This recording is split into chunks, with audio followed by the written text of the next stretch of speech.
छुटकारा देने के लिए। आमीन। आइए हम मेरी भविष्यवाणी की पुस्तक में से आज के वचन को पढ़ते हैं।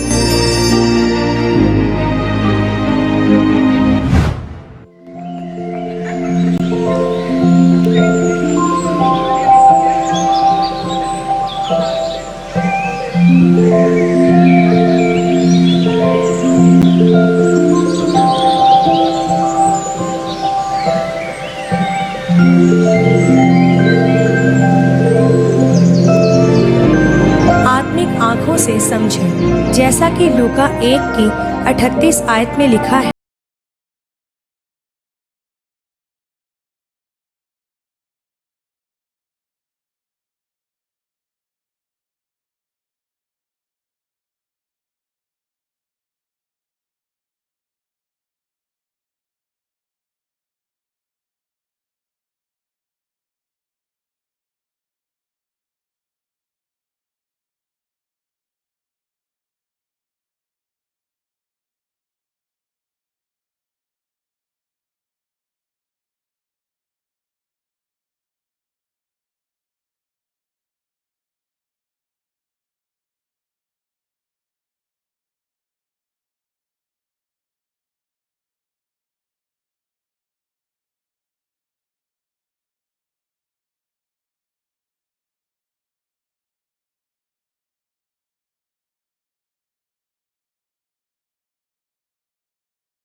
हैं तो बाइबल बताती है कि जब रूत की सास ने रूत को वापस जाने के लिए बोला तो रूत ने कहा कि मैं अब यहोवा परमेश्वर को मानती हूँ, इसलिए जहाँ तू जाएगी मैं भी वहीं जाऊंगी, जो कुछ तू करेगी मैं भी वही करूंगी। रूत ने ऐसा इसलिए कहा क्योंकि उसकी आत्मिक आंखें खुली थीं और वह जानती थी कि अगर वह अपने देश वापस जाकर शादी कर भी लेगी तो यह पक्का नहीं है कि उसे सुख मिलेगा या नहीं मिलेगा, पर अगर वह परमेश्वर के साथ चले तो एक दिन उसका दुख सुख में बदलने वाला है। आत्मिक लोग हमेशा आत्मिक फैसले ही लेते हैं, इसीलिए परमेश्वर ने रूत को ऊंचा किया और उसे बोअज की पत्नी बनाकर प्रभु यीशु मसीह की वंशावली से जोड़ा।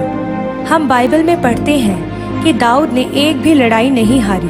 हम बाइबल में क्या पढ़ते हैं कि सुलेमान सबसे अमीर था, पतरस के पास भेद थे, प्रकाशित वाक्य सिर्फ यूहन्ना को दिया गया, लेकिन हर एक चीज का बाइबल में एक कारण है। दाऊद इसलिए नहीं हारा क्योंकि उसकी आत्मिक आंखें खुली थीं और उसका परमेश्वर के साथ गहरा संबंध था।